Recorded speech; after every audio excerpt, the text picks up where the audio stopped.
NEET விலக்கு, இருமொழி கொள்கை, மத்திய மாநில அரசு இடையேயான இந்த நிதி பகிர்வு போன்ற பிரச்சனைகளை திமுக முன்னிறுத்துறாங்க. 2026 அதிமுக ஆட்சி அமைக்கும் பட்சத்தில் இந்த பிரச்சனைகளுக்கான தீர்வு எட்டப்படுமா? அதாவது நீட் என்பது இந்திய அளவில் இருப்பது, தமிழ்நாட்டுக்கு மட்டுமல்ல. மாண்பு அம்மா இருக்கின்ற பொழுது தமிழகத்துக்கு நீட் விலக்கு அளிக்க வேண்டும் என்று தொடர்ந்து வலியுறுத்தினார் மத்திய அரசு. அம்மா இருக்கின்றபோது ஒரு ஆண்டு நீட்டுக்கு விதிகளை கொடுத்தார்கள். அம்மா மறைக்கும் போது அம்மாவுடைய அரசு தொடர்ந்து தமிழகத்திற்கு நீட்டிலிருந்து விலக்கு அளிக்க வேண்டும் என்று கோரிக்கை வைத்துக் கொண்டிருந்தோம். அந்த சூழ்நிலையில் உச்சநீதிமன்றத்தில் ஒரு தீர்ப்பு வந்துவிட்டோம். அந்த தீர்ப்பை மாநில அரசு நடைமுறைப்படுத்த வேண்டிய கட்டாயத்துக்கு தள்ளப்பட்டு விட்டோம். ஆனால் இன்றைய முதலமைச்சர் 2021 சட்டமன்ற பூர்த்தியாகும் போது திராவிட முன்னேற்ற கழகம் ஆட்சிக்கு வந்தவுடன் முதல் கையெழுத்து நீட் தேர்வு ரத்து செய்யப்படும். இந்த 52 மாத காலம் கடந்து விட்டது. இந்த ஆட்சி பொறுப்பேற்று இதுவரைக்கும் நீட்டிற்கு எந்தவித முடிவும் காணவில்லை. இன்றைக்கு இருக்கிற முதலமைச்சர், துணை முதலமைச்சர் திரு உதயநிதி ஸ்டாலின் அவர்கள் நீட் ரத்து பண்ணுவதற்கு எங்களிடத்தில் ரகசியம் இருப்பு சொன்னார். அந்த ரகசியத்தையும் இதுவரைக்கும் வெளிப்படுத்தவில்லை. கடந்த சட்டமன்ற கூட்டத்தொடரிலே இந்த நீட் பிரச்சனை குறித்து விவாதம் வந்த பொழுது முதலமைச்சர் திரு ஸ்டாலின் அவர்கள் நீட் தேர்வை ரத்து செய்ய எங்களால் முடியவில்லை, உச்சநீதிமன்றத்தின் தீர்ப்பு இருப்பதாக சொல்லியிருக்கிறார். நாங்களும் அதைத்தான் சொன்னோம். உச்சநீதிமன்ற தீர்ப்பை மாநில அரசு நடைமுறைப்படுத்த வேண்டிய கட்டாயத்தில் இருக்குது என்று நாங்கள் பல முறை சொன்னோம், சட்டமன்றத்திலும் சொன்னோம்.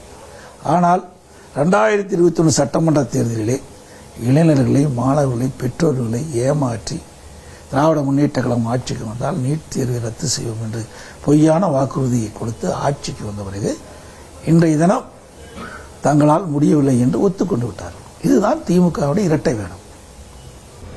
பெரிய ஒரு கேள்வி ஐயா, 2026 தேர்தல் எந்த விதமான ஒரு சவாலா இருக்குமா, அல்லது உங்க தலைமையிலான என்டிஏ கூட்டணி பெரும்பான்மையான வாக்கு வித்தியாசத்தில் வெற்றி பெறும் அப்படின்ற நம்பிக்கை உங்ககிட்ட இருக்கு? நிச்சயமாக இருக்கின்றது. 2021 சட்டமன்ற பொதுத் தேர்தலை நீங்க பாருங்க, குறைந்த வாக்கு வித்தியாசத்தில் தான் 45 தொகுதியை நாங்கள் இழந்துட்டோம். சுமார் 2 லட்சம் வாக்குகள் வித்தியாசம் தான் 45 தொகுதி இழந்துட்டோம். இன்னைக்கு வாக்கு வித்தியாசம் பார்க்கும்போது 3%. தனிப்பட்ட தொகுதி பார்க்கின்ற போது கூட்டம் 2 லட்சம் வாக்கு தான். இன்றைய ஆட்சி பொறுப்பேற்று 4 ஆண்டுகளில் கிட்டத்தட்ட திமுக அரசு மக்களிடத்திலே மிகப்பெரிய எதிர்ப்பை சம்பாதித்து விட்டது. மக்கள் கொதித்து போயிருக்கின்றார்கள். இந்த ஆட்சியில் நான் ஏற்கனவே சொன்னது போல கொடுக்கப்பட்ட வாக்குறுதி நிறைவேற்றப்படவில்லை. அதோடு மக்கள் நிம்மதியாக வாழ முடியவில்லை. தொழில் செய்கின்றவரும் சரி, தொழிலாளிகளும் சரி, அதோடு ஒட்டுமொத்த மக்களுக்கும் இந்த ஆட்சியில் எந்த நன்மை கிடைக்கப்படவில்லை. இன்றைக்கு மின் கட்டண உயர்வு, விலைவாசி உயர்வு, அதோட சொத்து வரி உயர்வு, இப்படி பல வழியிலும் மக்கள் பாதிக்கப்பட்டிருக்கிறார். இந்த ஆட்சி எப்பொழுது அகற்றப்பட வேண்டும் என்ற எண்ணத்தில் தான் இன்றைக்கு மக்களுடைய எண்ணம் இருந்து கொண்டிருக்கின்றது. நான் அந்த எழுச்சி பயணத்தின் போதே இதை நான் உணர முடிந்தது. ஆகவே 2026 நடைபெறுகின்ற சட்டமன்ற பொதுத் தேர்தலில் அனைத்து இந்திய அண்ணா திராவிட முன்னேற்ற கழக தலைமையில் அமைக்கப்பட்ட கூட்டணி சுமார் 210 இடங்களில் வெற்றி பெறும். அனைத்து இந்திய அண்ணா திராவிட முன்னேற்ற கழகம் பெரும்பான்மை இடங்களில் வெற்றி பெற்று தனி பெரும்பான்மையோடு ஆட்சி அமைக்கும். இன்றைக்கு மக்கள் குடும்ப ஆட்சிக்கு முற்றுப்புள்ளி வைக்க வேண்டும், வாரிசு அரசியலுக்கு முற்றுப்புள்ளி வைக்க வேண்டும் என்று எண்ணத்திலே இருக்கின்றார்கள். இனி திராவிட முன்னேற்ற கழக தலைமையில் அமைக்கப்பட்ட கூட்டணி வெற்றி பெறுவது இயலாத காரியம். இந்த 4 ஆண்டு காலத்தில் திராவிட முன்னேற்ற கழகம் செய்த தவறுகள் எல்லாம் இன்றைக்கு அந்த கூட்டணியில் அங்கமிக்கின்ற கட்சியில் கண்டுகொள்ளவே இல்லை. எப்பொழுது பார்த்தாலும் நாங்கள் 10 ஆண்டு காலம் தொடர்ந்து கூட்டணியில் இருக்கிறோம் என்று சொன்னார். அப்படின்னா தனித்தனி கட்சி இருக்க வேண்டிய அவசியம் இல்லை. ஒரு அரசாங்கம் தவறு செய்கின்ற பொழுது அதை சுட்டிக்காட்டி அந்த தவறை சரி செய்ய வேண்டும். ஆனால் திராவிட முன்னேற்ற கழக தலைமையை அமைக்கப்பட்ட கூட்டணி, திராவிட முன்னேற்ற கழக அரசு எந்த தவறு செய்தாலும் அதை பற்றி பொருட்படுத்துவதே கிடையாது.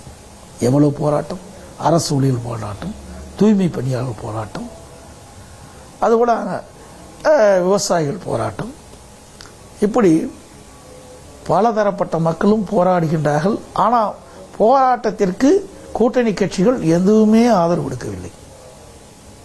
அப்படி மக்கள் பாதிக்கப்படுகின்ற பொழுது இந்த கூட்டணியில் அங்கம் வைக்கின்ற கட்சிகள் எல்லாம் அவர்களுக்கு ஆதரவு கொடுத்திருந்தால் அவர்கள் தேர்தல் நேரத்திலே இன்றைக்கு அந்த கட்சிகளுக்கு ஆதரவு கொடுப்பார்கள். ஆனால் திராவிட முன்னேற்ற கழக அரசும் சரி, திராவிட முன்னேற்ற கழக கட்சியும் சரி, திராவிட முன்னேற்ற கழக தலைமையிலே அமைக்கப்பட்ட கூட்டணி கட்சியும் செய்தி மக்களை பற்றியே இந்த 4 ஆண்டு காலம் கவலைப்படவில்லை. மக்கள் படுகின்ற துன்பங்கள் அதை கண்டுகொள்ளவில்லை. இன்றைக்கு போதைப் பொருள் விற்பனை அதை தடை செய்வதற்கு எந்தவித முயற்சியும் இந்த அரசு எடுக்கவில்லை. அதை பற்றி எந்த கூட்டணி கட்சி தலைவர்களும் வாய் திறப்பது கிடையாது. விலைவாசி உயர்வு, இதனால் ஏழை மக்கள் கடுமையாக பாதிக்கிறாங்க. அதை பற்றியும் அந்த திராவிட முன்னேற்ற கழக தலைமை அமைக்கப்பட்ட கூட்டணிகள் எதுவுமே பேசுவது கிடையாது. ஆக இந்த கூட்டணியில் அங்கம் வைக்கின்ற கட்சிகள் எல்லாம் திமுகவுக்கு இணக்கமாக போய்கொண்டிருக்கின்றது.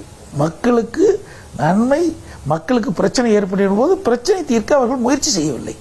அதனால் இந்த முறை நடைபெற்ற 2026 நடைபெற்ற தேர்தலிலே மக்களுக்காக குரல் கொடுக்கக்கூடிய கட்சி அதிமுக கட்சி.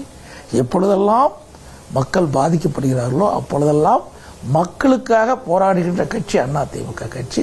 அதிமுக தலைமையில் அமைக்கப்படுகின்ற கூட்டணி கட்சிகள். அதனால் 2026 சட்டமன்ற பொதுத் தேர்தலில் மக்களுடைய பேராதரவை பெற்று அதிக இடங்களில் நாங்கள் வெற்றி பெறுவோம்.